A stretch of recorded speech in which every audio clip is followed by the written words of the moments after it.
الحمد لله نحمده ونستعينه ونستغفره ونؤمن به ونتوكل عليه ونعوذ بالله من شرور أنفسنا ومن سيئات أعمالنا من يهده الله فلا مضل له ومن يضلله فلا هادي له وأشهد أن لا إله إلا الله وحده لا شريك له وأشهد أن سيدنا وحبيبنا وشفيعنا صلى الله عليه وسلم أعوذ بالله من الشيطان الرجيم بسم الله الرحمن الرحيم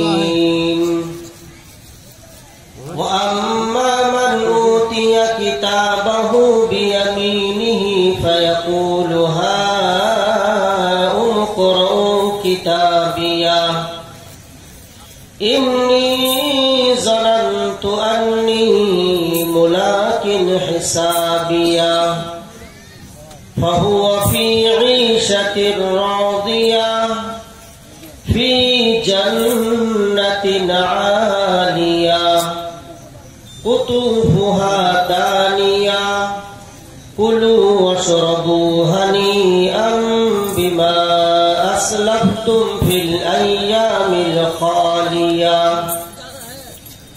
وأما من أوتي كتابه بشماله فيقول يا ليتني لم أوت كتابيه ولم أدر ما حسابيه يا ليتها كانت القاضية ما أغنى عني ماليا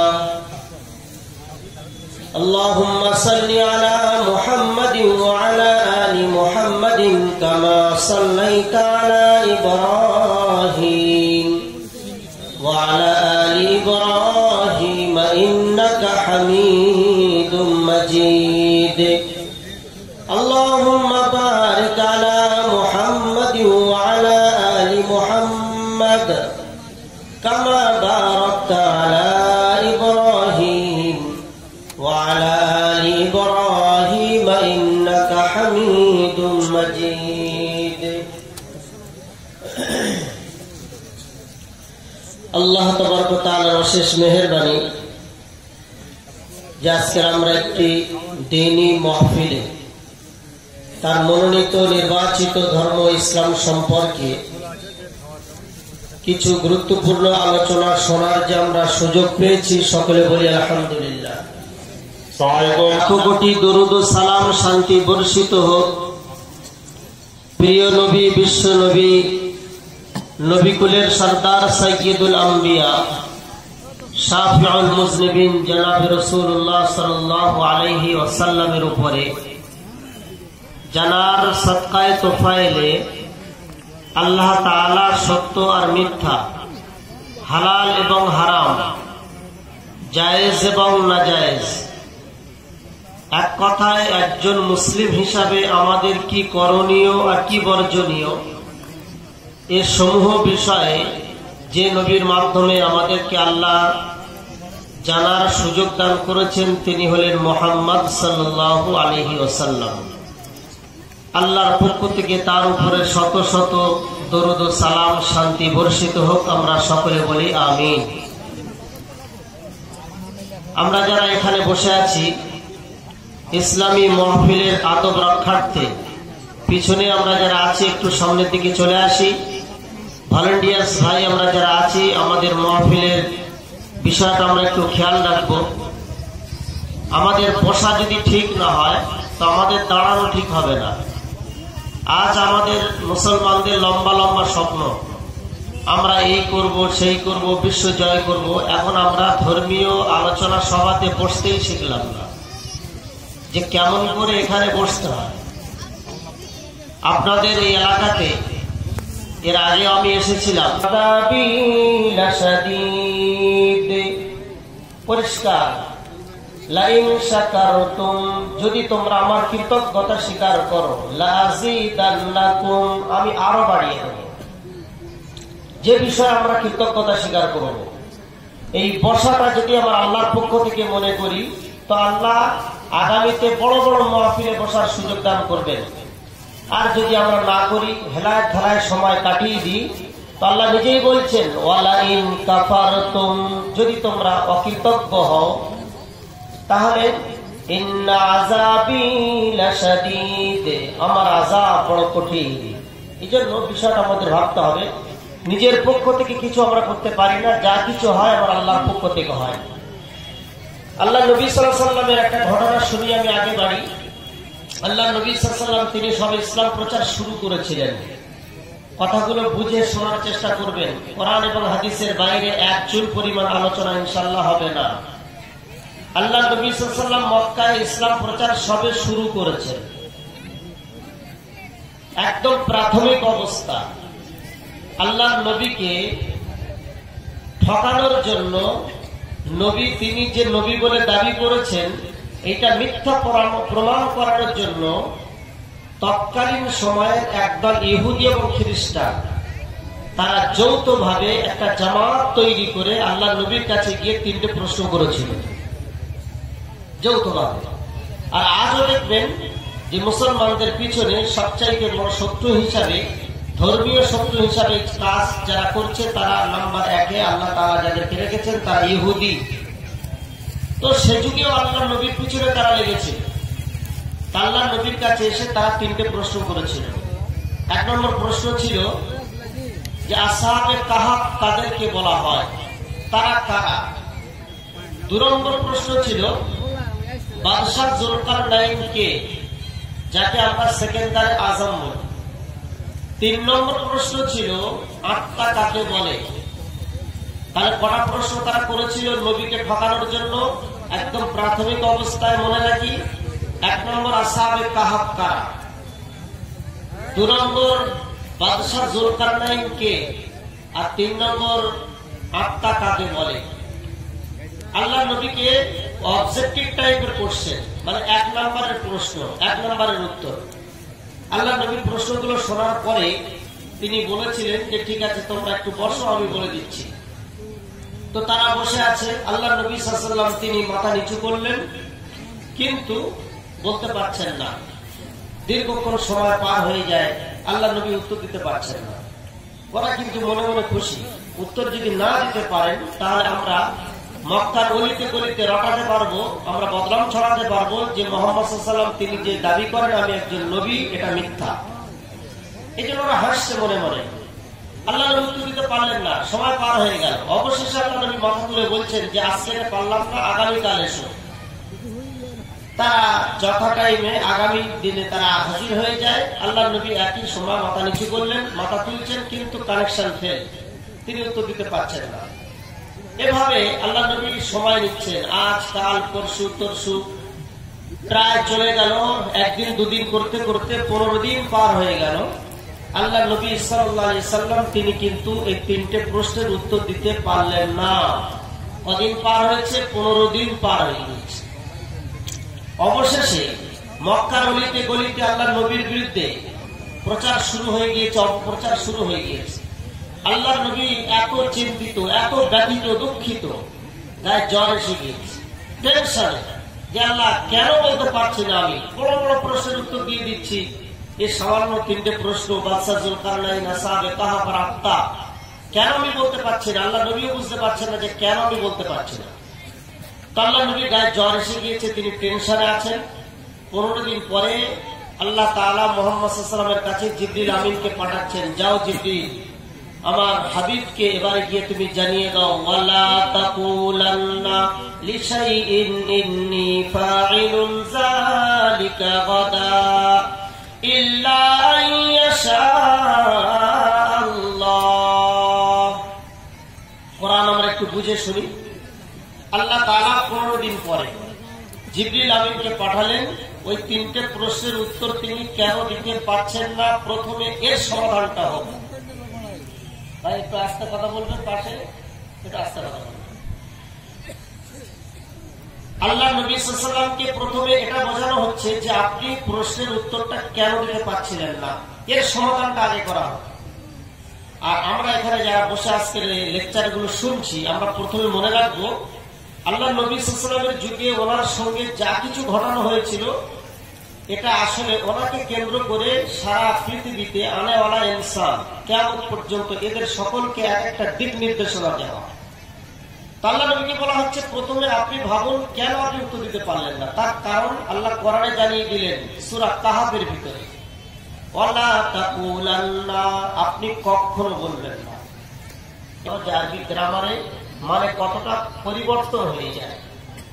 আল্লাহ শুধু বললেন না যে আপনি বলবেন না, না কখনো বলবেন না। তাহলে তিনি একটা কথা বলে ফেলেছিলেন, যে কথাটা আল্লাহ তাআলা তিনি 15 দিন পরে জিবরিল আমিনের মাধ্যমে নিষেধ করছেন আপনি বলবেন না।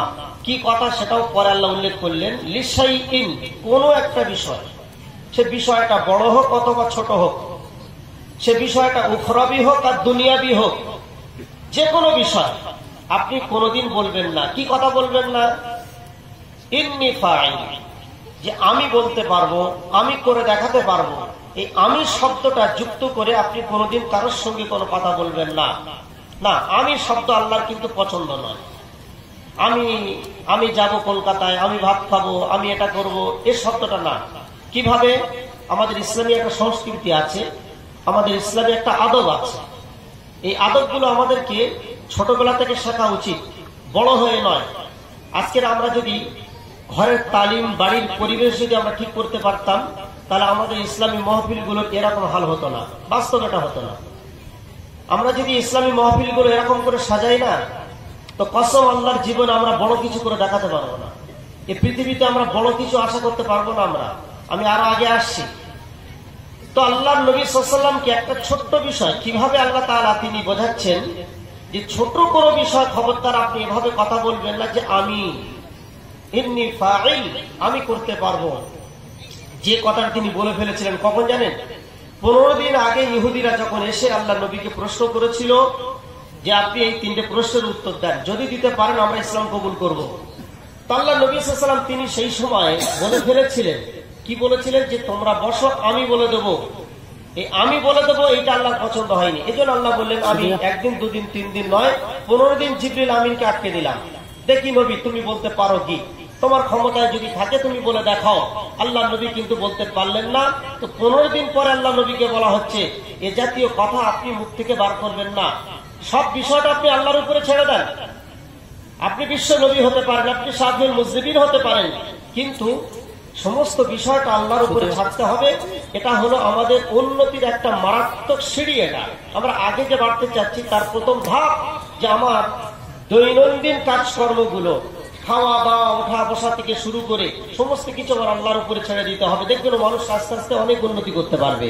তো আল্লাহ নবীকে বলা হলো ইন্নী ফাইল, এ ভাষা বলবেন না। তবে হ্যাঁ, যদি বলতে চান তাহলে একটা কথা জুড়ে নেবেন সাথে, সব পাপ মাফ হয়ে যাবে। সেটা হলো ইল্লা আইয়াশা আল্লাহ, ইনশাআল্লাহটা আপনি যুক্ত করে নেবেন। যা বলবেন বলুন, কিন্তু ইনশাআল্লাহটা যুক্ত করে নেবেন, ইনশাআল্লাহ। তার মানে কিরকম হলো কথাটা? 15 দিন আগে আল্লাহ নবী সাল্লাল্লাহু আলাইহি ওয়াসাল্লাম তিনি যদি বলতেন যে তোমরা বসো, আমি 3টে প্রশ্নের উত্তর দিয়ে দেব ইনশাআল্লাহ।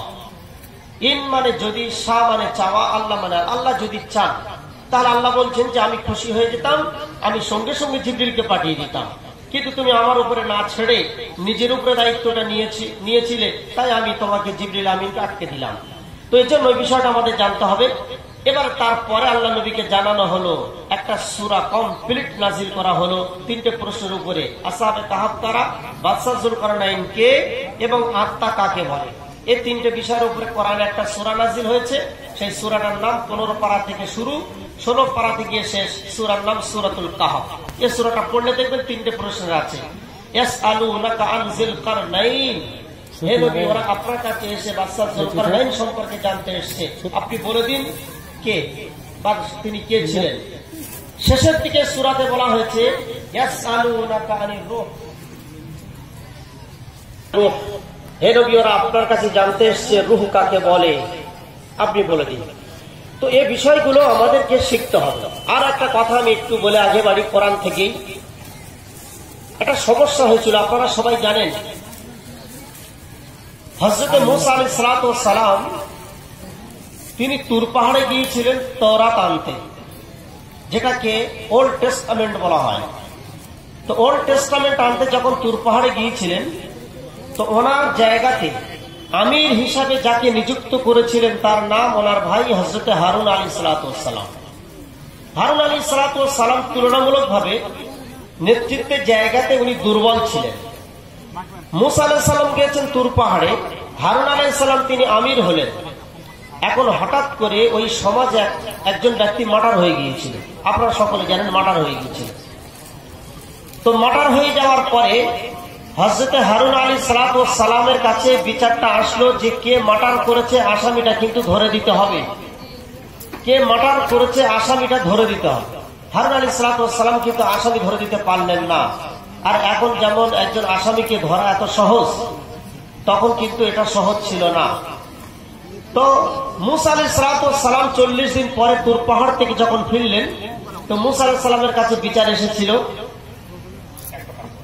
মূসা আলাইহিস সালামের কাছে বিচার আসলো যে আসামি ধরে দিতে হবে, যে কোনো প্রকারে আসামি ধরতেই হবে। তো মূসা আলাইহিস সালাম আল্লাহর কাছে দোয়া করেছিলেন, হে আল্লাহ, এরা আসামি ধরার ব্যাপারে আমার কাছে যে আবেদন রেখেছে, আল্লাহ তুমি আসামিটা ধরার সুযোগ করে দাও। আসামি কিভাবে ধরবো আমি? তো আল্লাহ তাআলা বলেছিলেন, আপনারা সকলে জানেন, আমি একটু স্মরণ করিয়ে দিই যে ছোট্ট থেকে ছোট বিষয়গুলো আল্লাহর উপরে না ছাড়লে কি ক্ষতি হতে পারে। এটা নবীদের সঙ্গে যা ঘটেছে, আমি মাত্র দুটো ঘটনা আপনাদেরকে শুনিয়ে আগে বাড়ি। তো মূসা আলাইহিস সালাম আল্লাহর কাছে দোয়া করার পরে আল্লাহ তাআলা একটা সমাধানের রাস্তা বলে দিয়েছিলেন। তৎকালীন সময়ের সমাধান, এ যুগের না। আসামি ধরার সমাধানটা দেখি প্রথম যুগে কি ছিল। আল্লাহ তাআলা বললেন যে লাশটা পড়ে আছে, যে লোকটা মার্ডার হয়েছে, ওই লোকটা ওখানে থাকবে, আর তোমরা একটা গাই গরু জবাই করো। সেই গাই গরু জবাই করার পরে তার যে কোনো অংশ নিয়ে ওই মৃত ব্যক্তির গায়ে তোমরা স্পর্শ করো, ও উঠে জীবিত হয়ে উঠে ও বলে দেবে যে আমাকে কে খুন করেছে, কে মার্ডার করেছে, ও বলে দেবে। তবে কিন্তু বাঁচবে না, ও মারা যাবে। তো এই কথাটা মূসা আলাইহিস সালামের মাধ্যমে বনী ইসরাইলীদের কাছে খবরটা পৌঁছানো হলো যে তোমরা এই কাজটা করো। তারা পরামর্শ করেছে যে ঠিক আছে, আগামীকাল একটা গরু জবাই করা হবে। ইতিমধ্যে ওদের মধ্যে একজন নেতা, বড় মাপের নেতা, সে বলে উঠল, কই মূসা এ কথা তো বললো না যে গাই গরুটা জবাই করা হবে, সেই গাই গরুটার বয়স কিরকম হবে? তো আবার মূসার কাছে রিপোর্ট যায়। মূসা আলাইহিস সালাম বললেন, হে আল্লাহ, ওরা বয়স সম্পর্কে জানতে চায়। তো আল্লাহ তাআলা বললেন, যে কোনো গাই গরু জবাই করলে হয়ে যেত, তবে বয়স সম্পর্কে যখন জানতে চেয়েছে, তাহলে বলে দাও আওয়ানুম বাইনা যালিক, না বুড়ো না একেবারে বাচ্চা, এক মিডিল বয়সের একটা গাই গরু যেন হয়। আবার ফের বনী ইসরাইলীরা মূসাকে খবর পাঠালো, কই মূসা এ কথা তো বললো না যে তার গায়ের রংটা কেমন হবে। তো মূসা আলাইহিস সালাম আবার আল্লাহর কাছে দোয়া করলেন, হে আল্লাহ, সে গাই গরুর রং কেমন হবে?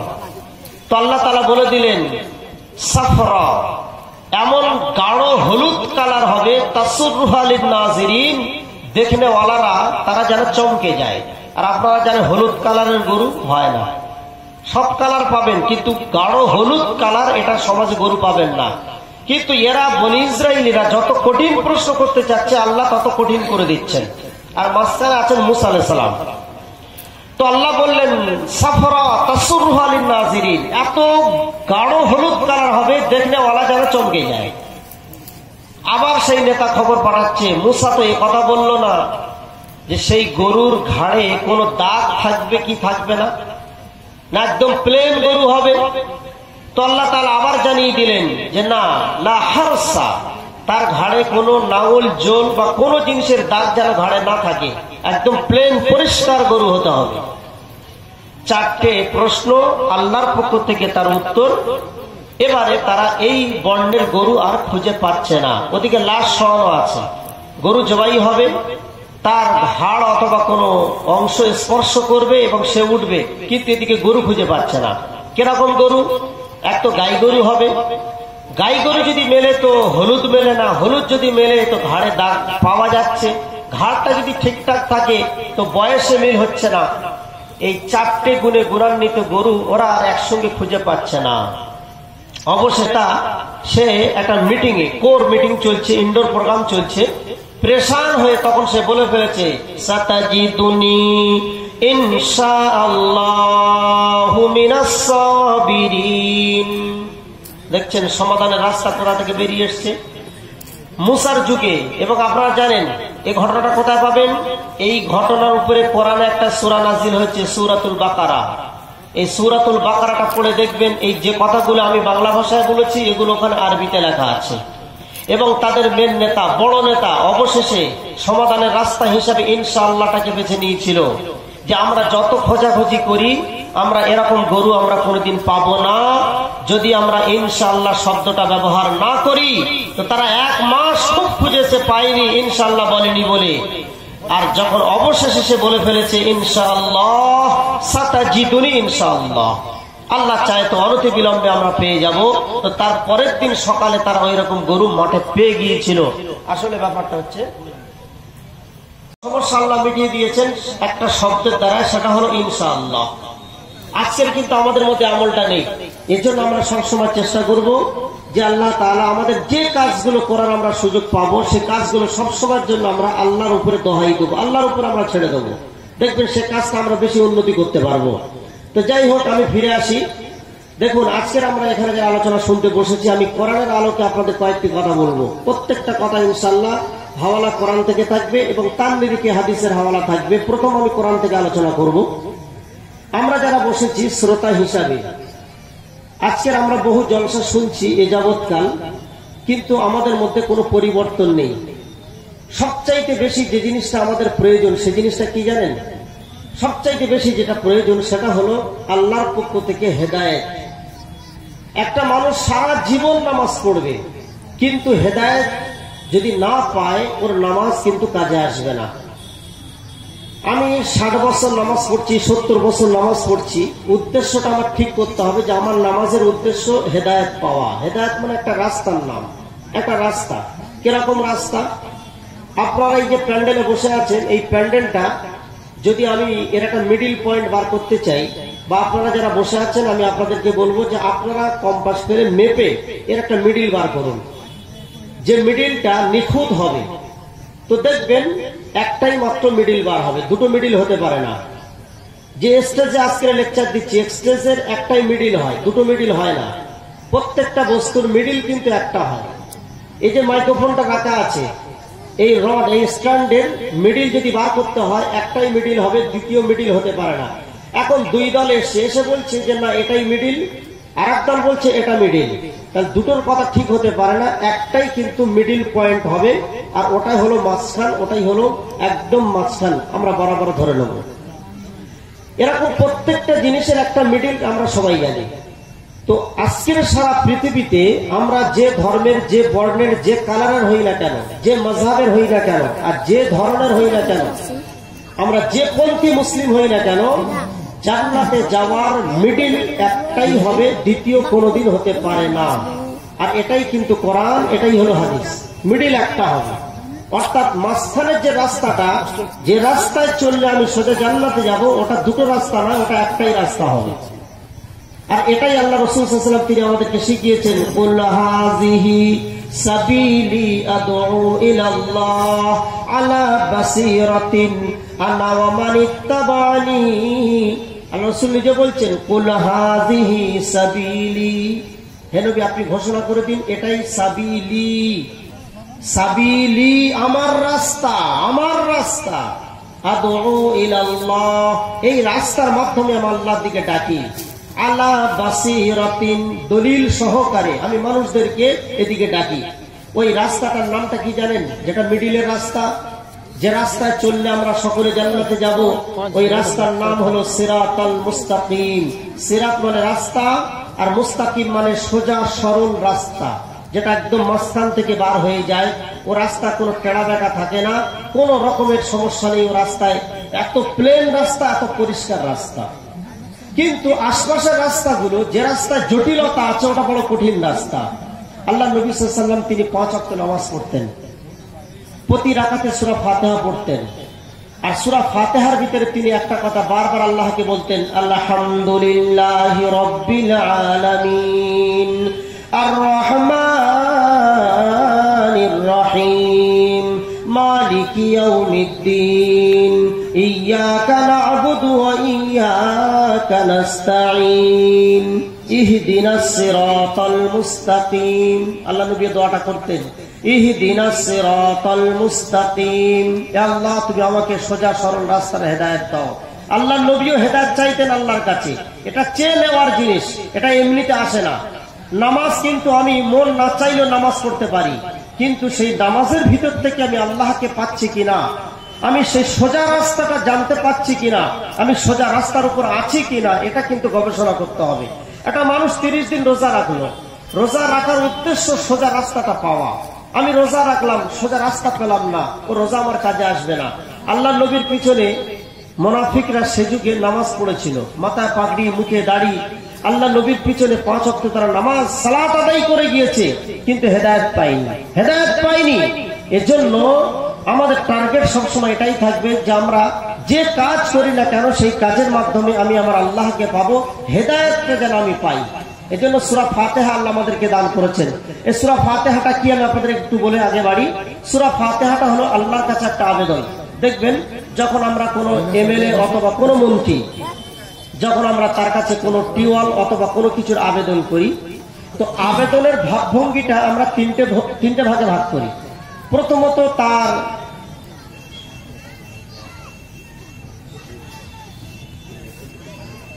কোন এমএলএ বা মন্ত্রীর কাছে যখন আবেদন করি, দেখবেন 3টে ভাগে ভাগ করি। প্রথমত তার প্রশংসা করি।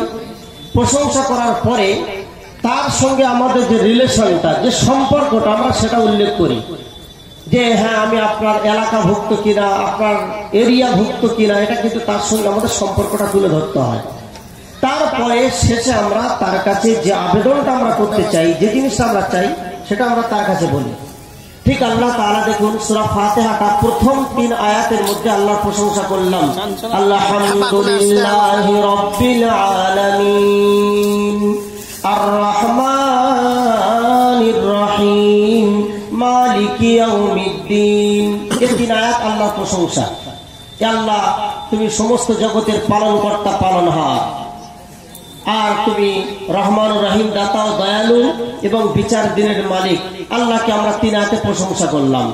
এরপর আল্লাহকে জানিয়ে দিলাম যে আমি আপনার মানি কি মানি না, আমি আমার সঙ্গে আল্লাহ সম্পর্কটা কি। ইয়্যাকা না'বুদু ওয়া ইয়্যাকা নাস্তাঈন, আল্লাহ আমি তোমারই ইবাদত করি আর তোমারই কাছে সাহায্য চাই, অন্য কারোর কাছে আমি সাহায্য চাই না, আর অন্য কারোর আমি ইবাদত করি না। তাহলে আল্লাহর সঙ্গে আমার সম্পর্কটা আমি আল্লাহকে তুলে ধরলাম, আর আল্লাহ বুঝে গেলেন যে হ্যাঁ বান্দা আমার ইবাদত করে আর আমার কাছে সাহায্য চায়। তো যে বান্দা আল্লাহর ইবাদত করবে, আল্লাহর সাহায্য চাইবে, তো আল্লাহর কাছে আমরা যদি এবার আবেদন করি, ইহদিনাস সিরাতাল মুস্তাকিম, আল্লাহ আমার সোজা সরল রাস্তাটা তুমি দেখিয়ে দাও। তো আল্লাহ তাআলা একে সোজা সরল রাস্তাটা দেখিয়ে দেন। দেখুন আল্লাহ নবীর একটা চাচা ছিল, চাচার নাম ছিল আবু তালেব, আপনারা সকলে জানেন। আল্লাহ নবীকে চরম ভালোবাসা বেসেছে, কিন্তু বেচারা হেদায়েত পায়নি। আল্লাহ নবীও ভালোবেসেছেন আর চাচা নবীকেও ভালোবেসেছেন, উভয় পক্ষের ভালোবাসা, কিন্তু হেদায়েত থেকে বঞ্চিত। অবশেষে সে জাহান্নামে চলে গেল। কেন? হেদায়েত সে পায়নি। কেন পায়নি? আরে আল্লাহ নবীর চাচা আবু তালেব নবীকে এত বেশি ভালোবেসেছে, যখন আল্লাহ নবী সাল্লাল্লাহু আলাইহি ওয়াসাল্লামকে শি'বে আবি তালিব নামে ঘাঁটিতে বন্দী করা হলো, ওনার সঙ্গে বাইকাত ঘোষণা করা হলো যে মক্কার অলিতে গলিতে, মক্কার মার্কেট থেকে বাইকাট, মুহাম্মদ সাল্লাল্লাহু আলাইহি ওয়াসাল্লাম এবং তার অনুসারীরা মক্কার মার্কেটে বাজার করতে পারবে না। মুহাম্মদ সাল্লাল্লাহু আলাইহি ওয়াসাল্লামের মান্যওয়ালাদের ছেলে মেয়েদের সাথে এদের ছেলে মেয়েদের বিয়ে শাদী দেওয়া যাবে না। এমনকি টিওয়ালে পানি পর্যন্ত মুহাম্মদ সাল্লাল্লাহু আলাইহি ওয়াসাল্লামকে বন্ধ করে দেওয়া হলো। যখন এরকম পরিস্থিতি হয়েছিল, আল্লাহ নবী সাল্লাল্লাহু আলাইহি ওয়াসাল্লাম যখন সেই আবি তালিব ঘাটিতে বন্দী হয়ে পড়লেন, তো সেই সময় আল্লাহ নবীর চাচা, আপন চাচা আবু তালিব, ওনার একটা ছেলে ওনার সঙ্গে থাকতো। রাতের অন্ধকারে গভীর রাত্রিতে 12টা-1টার দিকে উঠে আবু তালেব একটা গোপন কাজ করত। কাজটা মনে রাখবেন, আবু তালেব কি করেছিল নবীর জন্য শুনে নেন। গভীর রাত্রিতে আবু তালেব উঠে আল্লাহর নবীকে জাগিয়ে ঘুম থেকে তুলে নিতেন। তুলে উনি বলতেন, তুমি যাও আমার ছেলের বিছানা থেকে শুয়ে পড়ো। আর ওনার যে ছেলে ছিল সেই ছেলেকে উনি বলতেন যে বাবা তুমি গিয়ে মোহাম্মদের বিছানায় শুয়ে পড়ো, এই বিছানা চেঞ্জ করে দাও। আবু তালেব প্রথম করেছিল। কোথায়? আবু তালেবের ঘাটিতে, সেই বন্দিশালাতে। এখন একদিন একটা লোক রাত্রে দেখতে পেয়েছে, দেখতে পেয়ে বলছে, আবু তালেব তুমি বিছানা চেঞ্জ কেন করো, এভাবে পরিবর্তন কেন করো? মোহাম্মদকে নিয়ে তোমার ছেলের বিছানায়, তোমার ছেলেকে নিয়ে মোহাম্মদের বিছানায়, এটা করার কারণটা কি বলো? তো আবু তালেব তখন বলেছিল, শোনো, যখন আমি রাত্রে বিছানাতে ঘুমাতে যাই তখন আমার ভয় হয় যে আমার এই যে ভাইপো মোহাম্মদ একত্ববাদের যে দাওয়াত সারা পৃথিবীতে এখন দিয়ে বেড়াচ্ছে, এই দাওয়াত দেওয়ার কারণে চতুর্দিকে শত্রু ভরে গিয়েছে, এমনকি ঘর শত্রু ভরে গিয়েছে। এরা হয়তো বিছানা ফলো করতে পারে, আর বিছানা ফলো করে আমার ভাইপো মোহাম্মদকে এসে রাতের অন্ধকারে খুন করে দিতে পারে। এজন্য আমি রাতের অন্ধকারে উঠে আমার ছেলেকে মোহাম্মদের বিছানায় আর মোহাম্মদকে তুলে ছেলের বিছানায় করে দিই। তারা যদি আসে বিছানা ফলো করে, তো মোহাম্মদের পরিবর্তে আমার ছেলেকে খুন করে দিয়ে যাক, আমার আপত্তি নেই, কিন্তু মোহাম্মদের ঘাড়ে যেন সামান্য যেন আঁচ পর্যন্ত না আসে। এই কথাটা কে বলেছিল? আবু তালেব। কত ভালোবাসা বেসেছিল চিন্তা করুন। এই চাচা যখন মারা যাচ্ছে তখন আবু জেহেল দৌড়ে দৌড়ে গিয়ে কলেমা যেন না পড়তে পারে তার জন্য তশকিল করছিল যে হে ভাই খবরদার, সারা জীবন মোহাম্মদের কথা শুনে তুমি চলেছো, মোহাম্মদকে তুমি মেনেছো, মোহাম্মদকে তুমি চরম ভালোবাসা বেসেছো, কিন্তু আজকের মরণের সময় যদি মোহাম্মদের কলেমা পড়ে তুমি মৃত্যুবরণ করো তাহলে আমাদের মান সম্মানটা চলে যাবে, বংশের একটা মর্যাদা আছে চলে যাবে, সুতরাং তুমি কলেমাটা তুমি পড়তে যেও না। আর ওদিকে আল্লাহ নবী সাল্লাল্লাহু আলাইহি ওয়াসাল্লাম তিনি চলে এসেছেন। এসে ও চাচা যে নিজের জান প্রাণ দিয়ে ভালোবেসেছে, নিজের ছেলের মৃত্যু কামনা করেছে, কিন্তু আমার মৃত্যু সে চায়নি। এই চাচা বেঈমান হয়ে মরে যাবে, তার মরণের পরে জাহান্নামে যাবে। আল্লাহ নবী সাল্লাল্লাহু আলাইহি ওয়াসাল্লাম কিন্তু এটা তিনি চাইলেন না।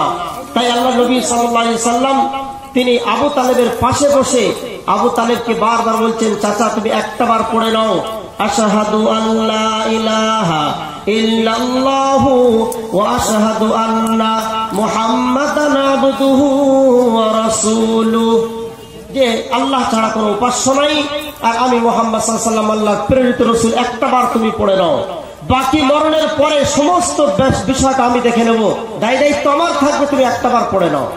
কিন্তু আবু তালেব ও বেচারা পড়তে পারছে না। ও একবার আবু জেহেলের দিকে তাকায়, একবার মুহাম্মদ সাল্লাল্লাহু আলাইহি ওয়াসাল্লামের দিকে তাকায়। অবশেষে আল্লাহ তাআলা তিনি আসমান থেকে আয়াত নাযিল করে ফয়সালা করে দিলেন, ইন্নাকা লা তাহদি মান আহবাবতা ওয়ালাকিন্নাল্লাহা ইয়াহদি মান ইয়াশা। ইন্নাকা লা তাহদি, হে নবী আপনি হেদায়েত দিতে পারেন না। আপনি আবু তালেবকে যে বারবার কলেমা পড়ার কথা আপনি বলছেন, আবু তালেবকে আপনি কলেমার তালকিন করছেন, আপনি আবু তালেবকে হেদায়েত দিতে পারেন না, কারণ আবু তালেবকে আপনি ভালোবেসেছেন আমি জানি। ইন্নাকা লা তাহদি মান আহবাবতা, যাকে আপনি মহব্বত করবেন তাকে আপনি হেদায়েত দিতে পারবেন না। ওয়ালাকিন্নাল্লাহা ইয়াহদি মান ইয়াশা, তবে আল্লাহ যাকে ভালোবাসেন, আল্লাহ যাকে মহব্বত করেন, নিশ্চয়ই আল্লাহ তাআলা তাকে, আল্লাহ যাকে ভালোবাসেন সেই কিন্তু হেদায়েত পায়। আসলে ব্যাপারটা হলো হেদায়েত কিন্তু সম্পূর্ণ আমার আল্লাহর হাতে, হেদায়েতের চাবিকাঠি সম্পূর্ণ আমার আল্লাহর হাতে। এজন্য আল্লাহ নবী সাল্লাল্লাহু আলাইহি ওয়াসাল্লামের একটা চাচা, আর একটা চাচা ছিল আপনারা জানেন, আবু জেহেল। আল্লাহ নবী সাল্লাল্লাহু আলাইহি ওয়াসাল্লাম যেদিন ভূমিষ্ঠ হয়েছিলেন, সর্বপ্রথম সেই দিনে সবচাইতে বেশি দান যদি করতে হয় তা আল্লাহ নবীর চাচা আবু লাহাব কিন্তু বেশি দান করেছিল, কিন্তু সেও হেদায়েত পেল না। কেন? আল্লাহ নবী সাল্লাল্লাহু আলাইহি ওয়াসাল্লামের অনুসরণ, আল্লাহ নবী সাল্লাল্লাহু আলাইহি ওয়াসাল্লামের ইত্তেবা, আল্লাহ নবী সাল্লাল্লাহু আলাইহি ওয়াসাল্লামের যে মানা, তার সুন্নতের উপর আমল, এটা হলো 1 নম্বরের জিনিস। এটা যদি কারোর জিন্দেগিতে না থাকে তো সে মানুষটা কোনোদিন হেদায়েত কিন্তু পেতে পারে না। আবু লাহাব এত কিছু পেল, এত কিছু দান করলো, তার কাছে খবর গেল যে আপনার মোরা ভাইয়ের ঘরে মোহাম্মদ একটা ফুটফুটে বাচ্চা জন্ম নিয়েছে। এই খবর আবু লাহাব পাওয়ার সাথে সাথে তার বাঁধি সুয়াইবাকে স্বাধীন করে দিয়েছিল এবং সে বলেছিল যে আমার কাছে আর কি এমন সম্পদ আছে যে আমি দান করব, যাও তোমাকে আমি স্বাধীন করে দিলাম। কিন্তু সেই চাচা হেদায়েত পেল না। যে নবীর জন্মদিবসে এত খুশি, কিন্তু হেদায়েত পেল না। যেদিন আল্লাহ নবী সাল্লাল্লাহু আলাইহি ওয়াসাল্লামের উপরে কোরআনের আয়াত নাযিল হলো, ইকরা বিসমি রাব্বিকাল্লাযী খালাক, খালাকাল ইনসানা মিন আলাক, ইকরা রাব্বুকাল আকরাম আল্লাযী আল্লামা বিল কলম। 5 আয়াত নাযিল হলো। আবু লাহাব প্রশংসা করেছিল, কিন্তু যেদিন কোরআনের আয়াত নাযিল হলো, ওয়ানজির আশিরাতাকাল আকরাবিন, হে নবী এবার আপনি আপনার চাচা এবং আপনার নিকট আত্মীয় যারা, আপনি তাদেরকে সতর্ক করুন। তারা যে পাপ কাজগুলো করছে, তারা যে অন্যায়গুলো করছে সমাজে, আপনি এগুলো থেকে সতর্ক করুন। আল্লাহ নবী সাল্লাল্লাহু আলাইহি ওয়াসাল্লাম যখন সতর্ক করার জন্য তিনি পাহাড়ের উপর আওয়াজ দিলেন, ইয়া আইয়ুহাল আরাব আনতুম তামলিকুনাল আরাব ওয়া তামলিকুনাল আজাম, ইয়া আইয়ুহান নাস কুলু লা ইলাহা ইল্লাল্লাহু তুফলিহুন। আল্লাহ নবী এই আয়াত যখন নাযিল হয়েছিল রাত 12টা বাজে, তিনি ভোর হতে না হতে যখন পাহাড়ে উঠে তিনি আওয়াজ দিয়েছিলেন আর বলেছিলেন, হে আমার চাচারা, তোমরা আজ আরবের বাদশা বেনে বসে আছো। এমন একটা কলেমা তোমাদেরকে শেখাবো যে কলেমাটা পাঠ করার পরে তোমরা আরব ছাড়া অনারবও তোমাদের পায়ের তলায় চলে আসবে। তো তোমরা সে কলেমা কি পড়বে না? তখন আবু লাহাব সর্বপ্রথম বলেছিল, বড় ভাই কি পড়াতে চাচ্ছ বলো, অবশ্যই পড়বো। আল্লাহ নবী যখন বলেছিলেন, ইয়া আইয়ুহান নাস কুলু লা ইলাহা ইল্লাল্লাহ তুফলিহুন, লা ইলাহা ইল্লাল্লাহ এটা পড়ে নাও, তোমরা সফল কাম হয়ে যাবে। তো সেই দিনে মনে রাখবেন, সর্বপ্রথম প্রতিবাদের জন্য যে দাঁড়িয়েছিল সে ছিল আবু লাহাব, ওই চাচা যে জন্মদিবসে খুশি, কিন্তু নবী মুহাম্মদ সাল্লাল্লাহু আলাইহি ওয়াসাল্লামের মিশন, মুহাম্মদ সাল্লাল্লাহু আলাইহি ওয়াসাল্লামের আসার উদ্দেশ্য যখন তিনি বাস্তবায়ন করলেন, তখন সর্বপ্রথম নারাজ যদি হতে হয়, অসন্তুষ্ট যদি হতে হয়, তো ওই চাচা হয়েছিল।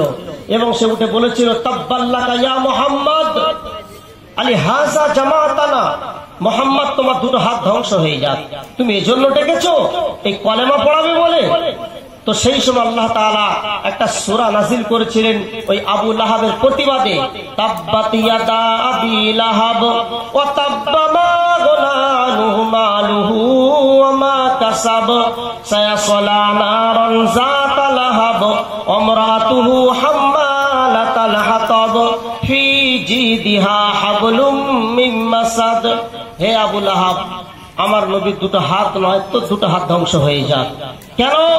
আচ্ছা, একটা জিনিস আপনারা ভালো করে বোঝার চেষ্টা করুন। আল্লাহ নবী সাল্লাল্লাহু আলাইহি ওয়াসাল্লামের চাচাদের ভিতর থেকে আমরা যে জিনিসটা জানতে পারছি যে হেদায়েত পাচ্ছে না কেন, ভাইপোর সঙ্গে শত্রুতা তা তো নয়। আসলে ব্যাপারটা হলো নবী মুহাম্মদ সাল্লাল্লাহু আলাইহি ওয়াসাল্লামের অনুসরণ, অনুকরণ।